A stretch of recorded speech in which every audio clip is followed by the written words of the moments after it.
Hello everyone, एक बार फिर स्वागत है आप सभी का अपने यूट्यूब चैनल पर। तो फ्रेंड, जैसा कि आप थंबनेल पे देख ही चुके हो, आज की इस वीडियो में हम डिस्कस करेंगे टीचिंग एप्टीट्यूड एंड एटीट्यूड के कुछ प्रैक्टिस क्वेश्चन, कुछ इंपॉर्टेंट क्वेश्चन जो मैंने आपको आगामी एचपीयू बीएड एंट्रांस 2020 के एग्ज़ाम में जो कि 20 जून को कंडक्ट किया जाएगा, उसमें ये क्वेश्चन जो होंगे वो आपको काफ़ी हेल्पफुल साबित होंगे। तो फ्रेंड्स, वीडियो को शुरू करने से पहले अगर आप चैनल पे पहली बार विजिट कर रहे हो तो चैनल को सब्सक्राइब भी ज़रूर कर दें और बेल आइकन प्रेस करना ना भूलें और नोटिफिकेशन ऑन कर दें ताकि मेरे आने वाली हर वीडियो की नोटिफिकेशन आपको मिलती रहे। तो फ्रेंड्स, अगर आप बूस्टर सीरीज़ के तहत सभी कमीशन और कमेटियाँ जो हो परचेज़ करना चाहते हो और टीचिंग एप्टीट्यूड और एटीट्यूड के 100 प्रैक्टिस क्वेश्चन जो कि हिंदी लैंग्वेज में आपको देखने को मिलेंगे, दोनों अगर आप परचेज़ करना चाहते हो तो आपने बस 9816270168 नंबर पे व्हाट्सएप करना है और पेमेंट का जो स्क्रीनशॉट है वो आपने इसी नंबर पे सेंड कर देना है। आपको दोनों की पीडीएफ जो है वो प्रोवाइड कर दी जाएंगी। अगर आप इन दोनों में से कोई एक परचेज़ करना चाहते हो, जैसे सभी कमीशन और कमेटियाँ जो है परचेज़ करना चाहते हो, तो उसके मात्र ईच के लिए एक के लिए आपको 50 रुपये जो है पेड करने होंगे। अगर आप टीचिंग एप्टीट्यूड के 100 प्रैक्टिस क्वेश्चन ही परचेज़ करना चाहते हो तब भी आपको 50 रुपये ही पेड करने होंगे। वो आपकी मर्ज़ी है, आपकी चॉइस है। अगर आप दोनों परचेज़ करना चाहते हो तो आपको ₹100 पेड करने होंगे। अगर इन दोनों में से कोई आप एक परचेज़ करना चाहते हो तो उसके लिए आपको मात्र ₹50 जो है वो आपको पेड करने होंगे। बस इस नंबर पे आपने व्हाट्सएप करना है, पेमेंट का स्क्रीनशॉट जो है आपने इस नंबर पे सेंड कर देना है। तो फ्रेंड्स, अगर आप एचपीयू बीएड एंट्रांस की तैयारी कर रहे हो तो इसके लिए मैंने एक अलग से प्लेलिस्ट बनाई है जिसका जो लिंक है वो मैंने डिस्क्रिप्शन बॉक्स में दे दिया है। आप वहां पर जाकर वीडियोस देख सकते हो, वहां पर आपको सभी सेक्शंस की वीडियोस आपको देखने को मिलेंगी। तो फ्रेंड्स, क्वेश्चन स्टार्ट करने से पहले कुछ बातें हैं जो आपने याद रखनी है टीचिंग एप्टीट्यूड और एटीट्यूड के क्वेश्चन से रिलेटेड। सबसे पहले आपने जब भी ये क्वेश्चन एग्ज़ाम में आपने सॉल्व करने हैं, अटेम्प्ट करना है एग्ज़ाम, जब भी आपको टीचिंग एप्टीट्यूड के जो क्वेश्चन आपको देखने को मिलेंगे, 40 क्वेश्चन होंगे, 40 मार्क्स के, एक क्वेश्चन 1 मार्क्स का होगा। तो उसके पॉइंट ऑफ व्यू से ये जो क्वेश्चन है वो काफ़ी इम्पोर्टेंट रहने वाला है आज का जो सेशन है। तो कुछ बातें हैं जो आपने ध्यान रखनी है।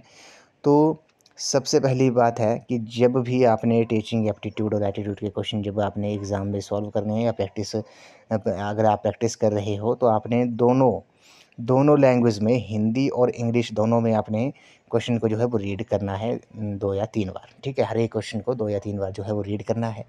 और दूसरी बात है, जब भी आपने इन क्वेश्चन के आंसर देने हैं तो आपने इन क्वेश्चंस के जो आंसर है वो अपने पॉजिटिव वे में देने हैं, पॉजिटिव रिस्पॉन्स देना है आपने। और खुद को, तीसरी बात है, खुद को आपने एज अ टीचर रख के आपने ये क्वेश्चन जो है वो अपने एग्ज़ाम में सॉल्व करने हैं। और एक बात और है कि ये जो क्वेश्चन जो होते हैं ये अंडरस्टैंडिंग बेस्ड होते हैं। 40 क्वेश्चन होंगे वो अंडरस्टैंडिंग बेस्ड होंगे कि आपकी अंडरस्टैंडिंग कैसी है। ऐसा नहीं है कि मैं आपको ये बोल दूँगा, मैं आपको ये बता दूँ कि ये क्वेश्चन इंपॉर्टेंट है, इसको याद कर लो। अब टीचिंग एप्टीट्यूड में ऐसा होता नहीं है। ये जो क्वेश्चन होते हैं वो अंडरस्टैंडिंग बेस्ड होते हैं। आपको वो बस खुद की अंडरस्टैंडिंग, आपकी अंडरस्टैंडिंग के ऊपर ही ये क्वेश्चन जो होंगे वो वेस्ट होंगे। आपने बस पॉजिटिव वे में खुद को एज अ टीचर रखिए और क्वेश्चन को 2 या 3 बार रीड करना है, हिंदी और इंग्लिश लैंग्वेज दोनों में। तो टीचिंग एप्टीट्यूड के क्वेश्चन जो होते हैं वो अंडरस्टैंडिंग बेस्ड ही होते हैं। ऐसा नहीं है कि आपने याद करके जाना है, वो आपकी अंडरस्टैंडिंग के ऊपर ही डिपेंड करेगा। तो कुछ ये बातें थी। तो अगर आप 100 प्रैक्टिस क्वेश्चन जो है वो भी परचेज़ करना चाहते हो, उससे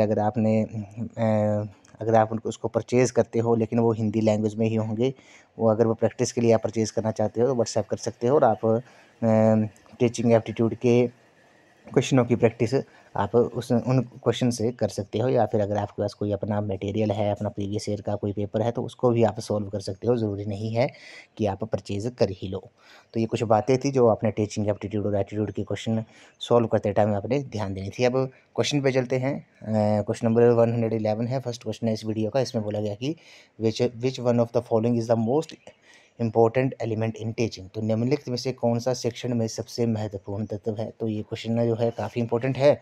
तो क्वेश्चन नंबर 111 का जो राइट आंसर होगा अभी आपका ऑप्शन नंबर ए हो जाएगा। शिक्षकों और छात्रों के बीच जो संबंध होता है वे शिक्षण में सबसे महत्वपूर्ण तत्व होता है, सबसे महत्वपूर्ण इंपॉर्टेंट एलिमेंट होता है। ये आपने याद रखना है। Relationship between teachers and students जो होता है वो टीचिंग में मोस्ट इम्पोर्टेंट एलिमेंट होता है, ये आपने याद रखना है। और कुछ जैसे अगर आपको क्वेश्चन में ऑप्शन में आ जाए पुनिशमेंट करना है, जैसे आते हैं वैसे क्वेश्चन, अगर आपको वैसे ऑप्शन आ जाएगी कि आप छात्र को दंडित करेंगे तो वो ऑप्शन तो कभी होंगे नहीं। मतलब ऐसे क्वेश्चन भी आपको आपको देखने को मिलेंगे जिसमें जिसमें बोला होगा कि आप उसको छात्र को कक्षा से बाहर निकाल देंगे, छात्र को दंडित करेंगे, पुनिश करेंगे, वो ऑप्शन कभी उस क्वेश्चन का आंसर होगा ही नहीं। ये भी आपने दिमाग में याद रखना है, आपने ऐसा नहीं करना है, ठीक है। तो शिक्षकों और छात्रों के बीच जो संबंध होता है, वे शिक्षण में सबसे महत्वपूर्ण तत्व होता है।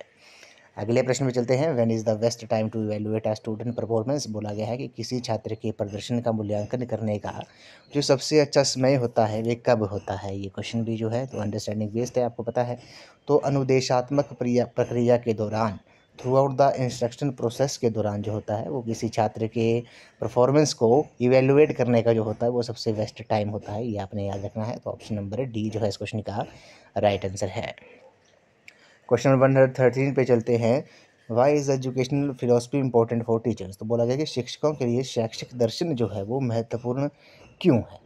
तो क्वेश्चन इंपॉर्टेंट है। तो शिक्षकों के लिए जो एजुकेशनल फिलोसफी है वो इम्पोर्टेंट क्यों है, क्योंकि ये शिक्षक की भूमिका में खुद को सुधारने में जो है वो मदद करता है, हेल्प करता है। It helps in improving themselves in the role of a teacher. तो ऑप्शन डी इस क्वेश्चन का राइट आंसर हो जाएगा। अगले प्रश्न पे चलते हैं।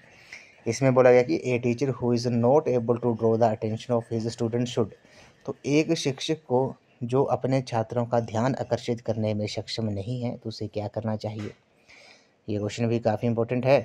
तो a teacher who is not able to draw the attention of his student should, तो उसे क्या करना चाहिए। तो क्वेश्चन नंबर 114 का जो राइट आंसर हो जाएगा अभी आपका ऑप्शन नंबर ए हो जाएगा। उसकी शिक्षण पद्धति का मूल्यांकन करना और उसमें सुधार करना। Evaluate his teaching method and improvement. यदि कोई टीचर जो है वो अपने छात्रों का ध्यान आकर्षित करने में सक्षम नहीं है तो उसे उसकी शिक्षण पद्धति का मूल्यांकन करना चाहिए, टीचिंग मेथड का इवेल्युएट करना चाहिए और उसमें सुधार जो है वो करना चाहिए।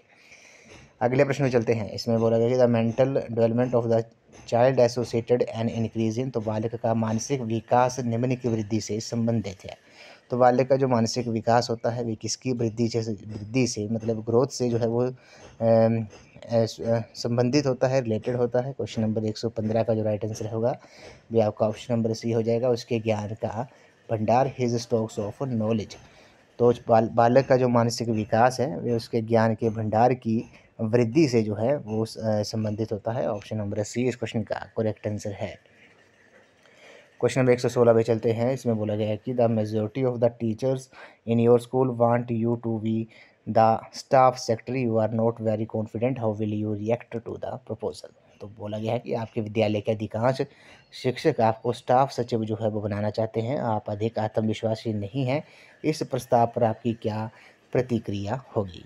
तो इस क्वेश्चन का जो राइट आंसर होगा वे आपका ऑप्शन नंबर सी हो जाएगा। सभी मुद्दों पर उनके सहयोग की चुनौती को स्वीकार करेंगे। Accept the challenge, seeking their cooperation in all matters. तो आपके विद्यालय के जो अधिकांश शिक्षक है वो आपको स्टाफ सचिव बनाना चाहते हैं, तो आप अधिक आत्मविश्वासी नहीं हैं, आपको कॉन्फिडेंस नहीं हो आप, तो इस प्रस्ताव पर आपकी क्या प्रतिक्रिया होगी। तो आप क्या करोगे, आप सभी मुद्दों को उनके सहयोग की चुनौतियों को स्वीकार करेंगे। तो मैंने पहले ही बोला है ये जो क्वेश्चंस होते हैं ये अंडरस्टैंडिंग बेस्ड होते हैं। आपने खुद को एज अ टीचर रख के ही ये क्वेश्चन जो है वो आपने सॉल्व करने हैं।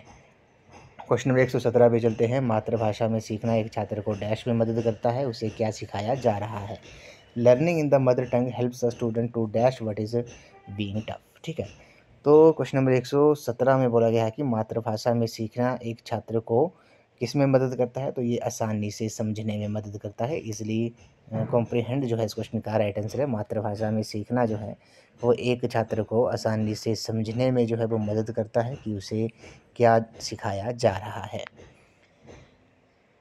नेक्स्ट क्वेश्चन में चलते हैं। इसमें बोला गया कि अधिगम का सबसे उपयुक्त अर्थ है। तो the most appropriate meaning of learning is. तो अधिगम का जो सबसे उपयुक्त अर्थ है वे क्या है। क्वेश्चन नंबर 118 का जो राइट आंसर है वे आपका ऑप्शन नंबर ए हो जाएगा। ज्ञान का समावेश जो है इनकलकेशन ऑफ नॉलेज जो है इस क्वेश्चन का राइट आंसर है। अधिगम का मतलब जो लर्निंग होता है, लर्निंग को हिंदी में अधिगम कहा जाता है। तो अधिगम का जो सबसे उपयुक्त अर्थ है वो होता है ज्ञान का समावेश करना। नेक्स्ट क्वेश्चन में बोला गया कि विच of the following is the most important characteristics of open book examination system. तो निम्नलिखित में से खुली पुस्तक परीक्षा प्रणाली की सबसे महत्वपूर्ण विशेषता जो है वे क्या है। तो खुली पुस्तक प्रणाली की सबसे महत्वपूर्ण विशेषता जो है वे आपकी क्या है, ये छात्रों को सोचने के लिए मजबूर करती है। ऑप्शन नंबर बी इस क्वेश्चन का राइट आंसर है। It compels student to think. तो खुली पुस्तक प्रणाली की सबसे महत्वपूर्ण विशेषता जो है वो क्या है कि ये छात्रों को सोचने के लिए जो है वो मजबूर करती है। ऑप्शन नंबर बी इस क्वेश्चन का राइट आंसर है। क्वेश्चन नंबर 120 पे चलते हैं। बोला गया कि how would you prefer to address a student who has not completed his homework. तो आप उस छात्र को कैसे संबोधित करना पसंद करेंगे जिसने अपना गृह कार्य जो है वो पूरा नहीं किया है। तो उस छात्र को आप कैसे संबोधित करना पसंद करेंगे जिसने आप अपना होमवर्क जो है वो पूरा नहीं किया है। तो आप क्या करोगे, आप कहोगे कि आपने इसे पूरा क्यों नहीं किया है। ऑप्शन नंबर सी इस क्वेश्चन का राइट आंसर है, why did you not complete it. Question 121 पे चलते हैं। You have a class is very heterogeneous in height, you should allow a seating arrangement.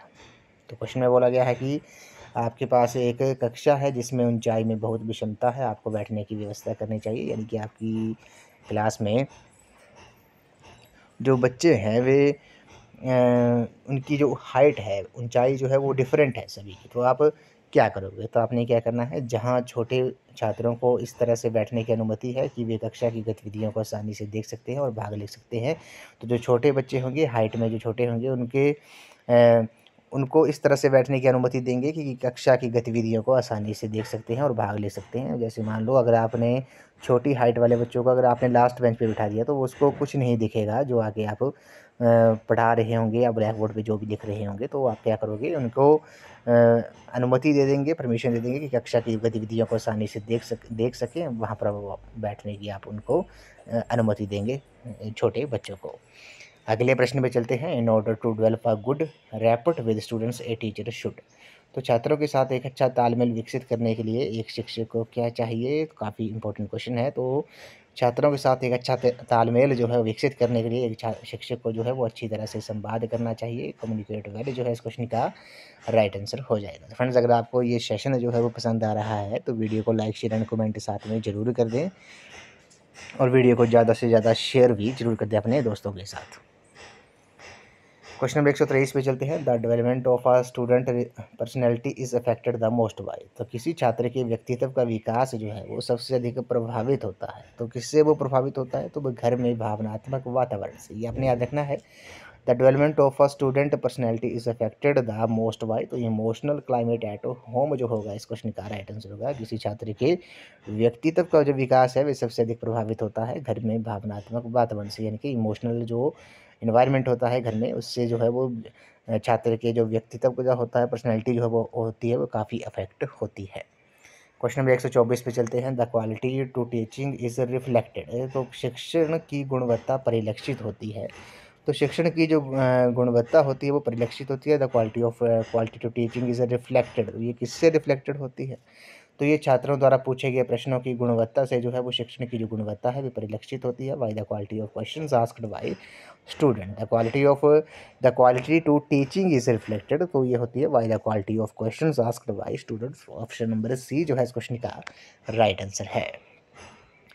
अगले प्रश्न में चलते हैं। The field of education is permitted by conflicts and misconception because. तो शिक्षा का क्षेत्र संघर्षों और गलत धारणाओं के कारण अनुमति देता है, क्यों देता है। काफ़ी इंपॉर्टेंट क्वेश्चन है। क्वेश्चन नंबर 125 का जो राइट आंसर है वह आपका ऑप्शन नंबर बी हो जाएगा। शिक्षण में आने वाली समस्याओं को कठोर वैज्ञानिक जांच के लिए जो है वो खतरा नहीं होता है। Problems encountered in teaching are not amenable to rigorous scientific investigation जो होगा इस क्वेश्चन का राइट आंसर है। क्वेश्चन नंबर 126 पे चलते हैं। बोला गया है कि a newcomer teacher who is maltreated in his class with deal with the students by. Question में बोला गया है कि एक नया शिक्षक अपनी कक्षा में विद्यार्थियों द्वारा तिरस्कारित होता है, तो वे विद्यार्थियों को क्या करेगा। इंपॉर्टेंट क्वेश्चन है। तो इस क्वेश्चन का जो राइट आंसर है वो आपका ऑप्शन नंबर बी हो जाएगा। उनके गुणों में सुधार कर उनके सामने अच्छे तरीके जो है वो व्यक्त करेगा। तो एक नया शिक्षक जो है वो कक्षा में विद्यार्थियों द्वारा उसका तिरस्कार किया जाता है, तो वे विद्यार्थियों को उनके गुणों में सुधार कर उनके सामने अच्छे तरीके जो है वो व्यक्त करेगा। जो टीचर होगा, नया टीचर जो होगा, न्यू टीचर, नया शिक्षक जो होगा। नेक्स्ट क्वेश्चन में चलते हैं। A teacher major contribution towards the maximum self realisation of the students is affected through. तो विद्यार्थियों के अधिकतम आत्मबोध के प्रति शिक्षक का प्रमुख योगदान जो है वो निम्न द्वारा प्रभावित होता है। तो क्वेश्चन नंबर 127 का जो राइट आंसर होगा अभी आपका ऑप्शन नंबर डी हो जाएगा, sensitivity to students needs goals and purpose. तो छात्रों की आवश्यकताओं, लक्ष्यों और उद्देश्यों के प्रति संवेदनशीलता से जो है वह विद्यार्थियों के अधिगम आत्मबोध के प्रति शिक्षक का जो प्रमुख योगदान जो है वो प्रभावित होता है, जिससे छात्रों की आवश्यकताओं, लक्ष्यों और उद्देश्यों के प्रति संवेदनशीलता से।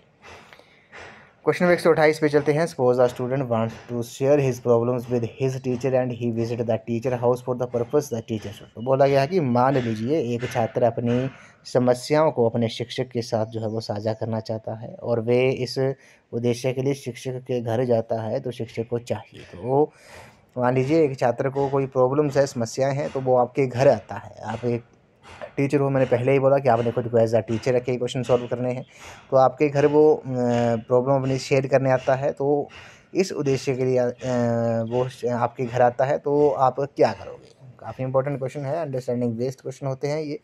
तो आप उचित सहायता का विस्तार करें और उसका जो मनोबल है वो आपने उसका बढ़ाना है। Extend reasonable help and boost his moral.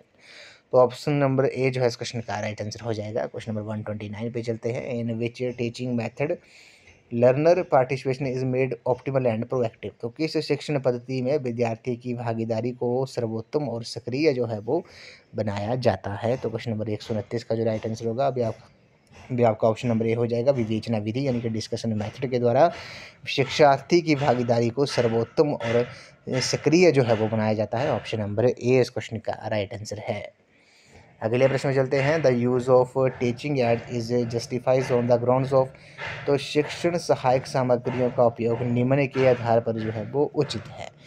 तो इस क्वेश्चन का जो राइट आंसर होगा अभी आपका ऑप्शन नंबर सी हो जाएगा। विद्यार्थियों के सीखने के परिणामों का अनुकूलन करना, optimising learning outcomes of students. तो टीचिंग एड जो होते हैं, जो हम यूज़ करते हैं पढ़ाती बात, तो शिक्षण सहायक सामग्री का उपयोग किसके आधार पर जो है वो उचित है? तो वे विद्यार्थियों के सीखने के परिणामों का अनुकूलन करना जो है उसके आधार पर जो है वो उचित है। ये आपने याद रखना है। क्वेश्चन नंबर 131 पे चलते हैं। You are training in public speaking and debate, which of the following characteristics can you not expect to develop. तो क्वेश्चन में बोला गया है कि आप सार्वजनिक रूप से बोलने व वाद विवाद प्रतियोगिता के लिए प्रशिक्षण ले रहे हैं। आप निम्न में से किस विशेषता को विकसित करने की अपेक्षा नहीं कर सकते हैं? तो क्वेश्चन नंबर 131 का जो राइट आंसर होगा अभी आपका ऑप्शन नंबर बी हो जाएगा। संवेगों पर नियंत्रण जो है, इमोशंस पर जो कंट्रोल होगा वे आप नहीं कर सकते। अगर आप सार्वजनिक रूप से बोलने व वाद विवाद प्रतियोगिता के लिए प्रशिक्षण ले रहे हैं, तो आप संवेगों पर नियंत्रण यानी कि इमोशन को कंट्रोल करने की विशेषता को विकसित करने की अपेक्षा जो है वो नहीं कर सकते हैं। ये आपने याद रखना है। क्वेश्चन नंबर 132 पे चलते हैं। What would you do if you notice that students tend to doze off in your class. तो मैंने आपको पहले ही बोला है कि अगर आपको इंग्लिश में समझ, आपने क्वेश्चन को हिंदी और इंग्लिश दोनों में रीड करना है। अगर आपको इंग्लिश में समझ नहीं आ रहा तो हिंदी में समझ लेना है। तो बोला गया यदि आपकी कक्षा में विद्यार्थी झपकी लेने की अवस्था में आते हैं तो आप क्या करेंगे? तो कोई छात्र जो है वो आपकी कक्षा में झपकी लेने की अवस्था में आता है तो आप क्या करोगे? क्वेश्चन नंबर 132 का जो राइट आंसर होगा वो आपका ऑप्शन नंबर ए हो जाएगा। ध्यान देने के निर्देश जो है वो आप उनको दोगे। ऑप्शन नंबर ए इस क्वेश्चन का राइट आंसर है। क्वेश्चन नंबर 133 पे चलते हैं। All of the following statements regarding a teacher are correct except that is he. तो बोला है कि एक शिक्षक से संबंधित निम्नलिखित के अलावा सभी कथन जो हैं वे सही हैं। तो वे कौन सा कथन है जो सही है? तो क्वेश्चन नंबर 133 का जो राइट आंसर होगा, जैसे शिक्षक जो होता है वो मित्र, मार्गदर्शक और दार्शनिक होता है, ये तो सही है। उसके बाद 133 में अगला है, वे वही पढ़ाता है जो विद्यार्थी जानता है, तो ये तो गलत है। टीचर जो होता है वो कक्ष का नेता होता है, ये भी सही है। समाज की आवश्यकता के अनुसार उसका दृष्टिकोण व व्यवहार जो है वो बदलता है, ये भी सही है। तो तीनों ऑप्शन सही है। तो कौन सा ऑप्शन आपका ठीक हो जाएगा? वे वही पढ़ाता है जो विद्यार्थी जानता है, teach what the students know. तो ऑप्शन नंबर बी जो है इस क्वेश्चन का राइट आंसर है। क्वेश्चन नंबर 134 पे चलते हैं। If you get an opportunity to teach a visually challenged student along with normal students, what type of treatment would you like to give him in the class. वो बोला गया है question में कि यदि आपके सामान्य विद्यार्थियों के साथ एक नेत्रहीन विद्यार्थी को पढ़ाने का आपको अवसर मिलता है तो आप उसे कक्षा में किस प्रकार का उपचार जो है वो आप दोगे। तो आप क्या करोगे, आप उसको सामने की पंक्ति में एक सीट की व्यवस्था करेंगे और उसे सुविधाजनक गति से सिखाने की जो कोशिश है वो आप करोगे। Arrange a seat in the front row and try to teach at a pace convenient to him. Option number D जो है इस क्वेश्चन का राइट आंसर है। अगले प्रश्न में चलते हैं। Why which of the following methods the true evaluation of the students is possible. तो निम्न में से किस विधि से विद्यार्थियों का सही मूल्यांकन जो है वो संभव है। क्वेश्चन जो है काफ़ी इंपॉर्टेंट है। तो किस विधि से विद्यार्थियों का जो सही ट्रू इवैल्यूएशन है वो संभव है, पॉसिबल है।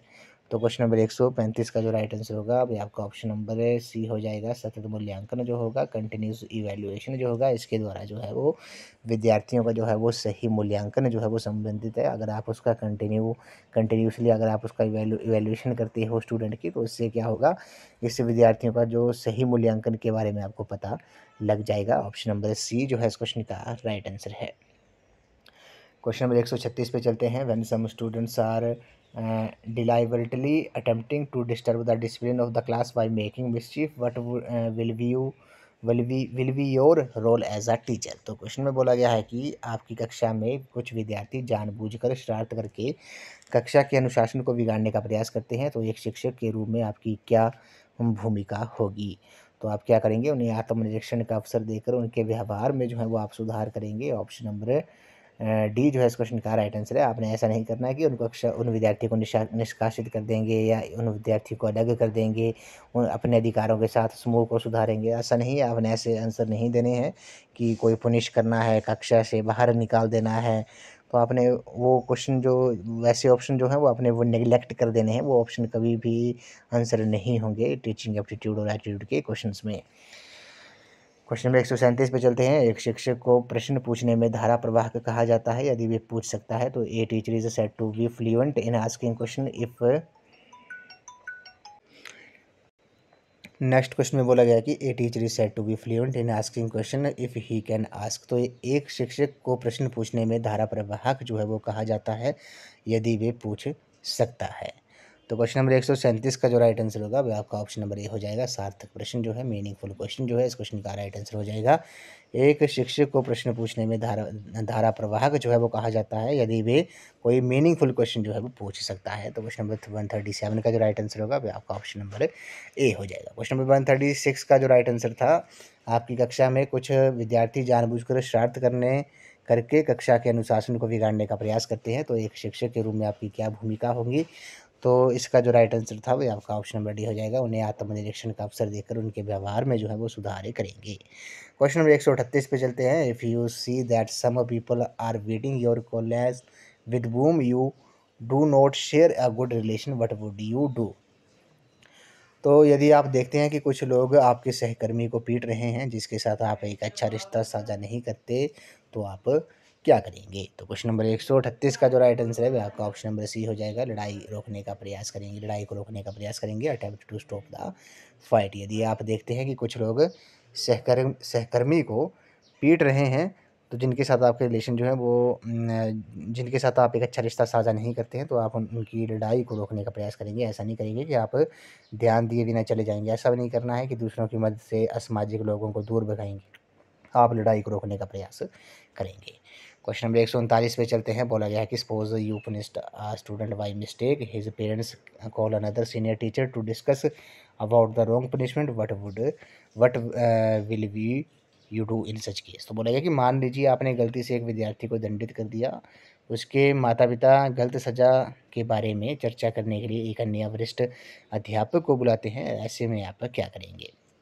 तो आपने एक स्टूडेंट को गलती से मतलब पुनिश कर दिया, दंडित कर दिया, तो उसके माता पिता गलत सज़ा के बारे में चर्चा करने के लिए एक अन्य वरिष्ठ शिक्षक को बुलाते हैं। तो ऐसे में आप क्या करोगे। तो आपने क्या करना है, आप वरिष्ठ शिक्षक के उत्तर की प्रतीक्षा जो है वो आप करोगे। You will wait for the senior teachers reply. Option number A जो है इस क्वेश्चन का राइट आंसर है। क्वेश्चन नंबर 140 पे चलते हैं। What is the use of text book in a class. तो बोला गया है कि कक्षा में पाठ्य पुस्तक का उपयोग जो है वो क्या है। तो इसका जो उपयोग है व्याकरण सीखने के उद्देश्य को प्राप्त करने के लिए, टू अचीव लर्निंग ऑब्जेक्टिव जो है इस क्वेश्चन का राइट आंसर है। कक्षा में पाठ्य पुस्तक का जो उपयोग है वे सीखने के उद्देश्य को प्राप्त करने के लिए है। क्वेश्चन नंबर 141 पे चलते हैं। Achievement test commonly used for the purpose of. तो बोला गया है कि उपलब्धि परीक्षण का सामान्यतः उपयोग जो है वो किया जाता है, किसमें किया जाता है। तो ये शिक्षण के बाद सीखने की मात्रा का आकलन करने से assessing the amount of learning after teaching जो है इस क्वेश्चन का राइट आंसर है। उपलब्धि परीक्षण का सामान्यतः प्रयोग किया जाता है शिक्षण के बाद सीखने की मात्रा का आकलन करने से। ऑप्शन सी इस क्वेश्चन का राइट आंसर है।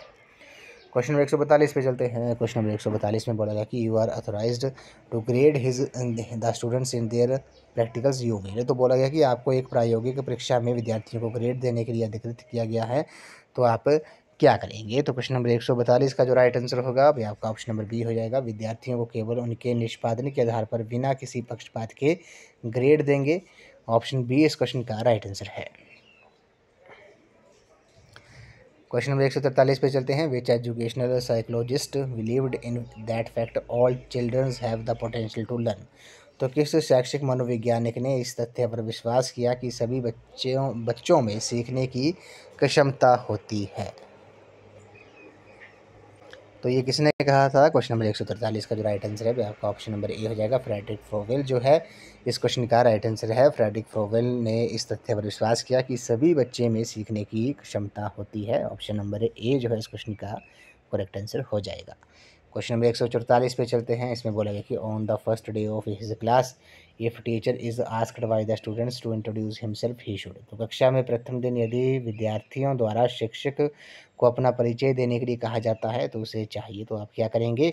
अगर आपसे आपका पहला दिन है स्कूल में और विद्यार्थियों द्वारा आपका परिचय देने के लिए कहा जाता है, स्टूडेंट कहते हैं, तो आप क्या करेंगे। तो क्वेश्चन नंबर 144 का जो राइट आंसर है वो आपका ऑप्शन नंबर बी हो जाएगा। अपने बारे में संक्षिप्त बताएंगे। Tell them about himself in brief. तो ऑप्शन नंबर बी इस क्वेश्चन का राइट आंसर है। तो फ्रेंड्स अगर आपको आज का सेशन जो है वो पसंद आ रहा है तो वीडियो को लाइक शेयर एंड कमेंट साथ में जरूर कर दें। और जो मैंने आपको बातें बताई हैं टीचिंग एप्टीट्यूड और एटीट्यूड के क्वेश्चन को सॉल्व करते बार वो आपने ध्यान में देनी है। ऐसा नहीं है कि आपने ये क्वेश्चन लर्न करने हैं, ये आपकी अंडरस्टैंडिंग के बेस्ड ऊपर ही होंगे। आप अगर आपकी अंडरस्टैंडिंग जो है वो पॉजिटिव वे में है, क्वेश्चन को अंडरस्टैंड आप अच्छे तरीके से कर रहे हो, तो आप 40 में से 40 को मार्क्स भी ला सकते हो टीचिंग एप्टीट्यूड में। ये तो आपके अंडरस्टैंडिंग के ऊपर ही बेस्ड होंगे। क्वेश्चन नंबर 145 पे चलते हैं। Team teaching has the potential to develop. तो टीम शिक्षण में निम्न को विकसित करने की क्षमता जो है वो होती है। क्वेश्चन नंबर 145 का जो राइट आंसर है वो आपका ऑप्शन नंबर सी हो जाएगा। एक दूसरे के शिक्षण को पूरक बनाने की आदत बनाना जो है इस क्वेश्चन का राइट आंसर है। The habit of supplementing the teaching of each other. Question number 146 पे चलते हैं। Attitudes concept skills and knowledge are products of. तो दृष्टिकोण अवधारणाएं कौशल और ज्ञान जो हैं वो निम्न के उत्पाद हैं। तो ये किसके उत्पाद हैं। तो ये जो होते हैं वो आपके लर्निंग के अधिगम के जो हैं वो आपके प्रोडक्ट्स हैं। एटीट्यूड्स हो गया, कंसेप्ट्स हो गया, स्किल्स एंड नॉलेज जो है वो प्रोडक्ट हैं किसके, लर्निंग के। ऑप्शन नंबर ए जो है इस क्वेश्चन का करेक्ट आंसर है। क्वेश्चन नंबर 147 पे चलते हैं। यदि कोई विद्यार्थी लगातार अपनी आंखों को रगड़ रहा है और श्यामपट्ट के काम में ध्यान नहीं दे रहा है तो उसे है। If a student is constantly rubbing his eyes and his inattentive during blackboard work he is heavy. तो उसे क्या है। क्वेश्चन नंबर 147 का जो राइट आंसर होगा अभी आपका ऑप्शन नंबर सी हो जाएगा। उसे देखने की समस्या है, विजुअल प्रॉब्लम है। ऑप्शन नंबर सी इस क्वेश्चन का राइट आंसर है। क्वेश्चन नंबर 148 पे चलते हैं। Value education stands for. तो मूल्य शिक्षा से आशय है। Value education stands for. तो ये इसका किससे ये आशय है, इसका मतलब क्या है, स्टैंड्स करती है। क्वेश्चन नंबर 148 का जो राइट आंसर है आपका ऑप्शन नंबर सी हो जाएगा। सद्गुणों का समावेश करना जो है, इनकलकेशन ऑफ वर्चुअस जो है इस क्वेश्चन का राइट आंसर है। Value education stands for inculcation of virtuous. मूल्य शिक्षा से आशय है सद्गुणों का समावेश करने से। क्वेश्चन नंबर 149 पे चलते हैं। What should be the attitude of teacher towards tuitions. तो ट्यूशंस के प्रति शिक्षक का जो व्यवहार है वे कैसा होना चाहिए।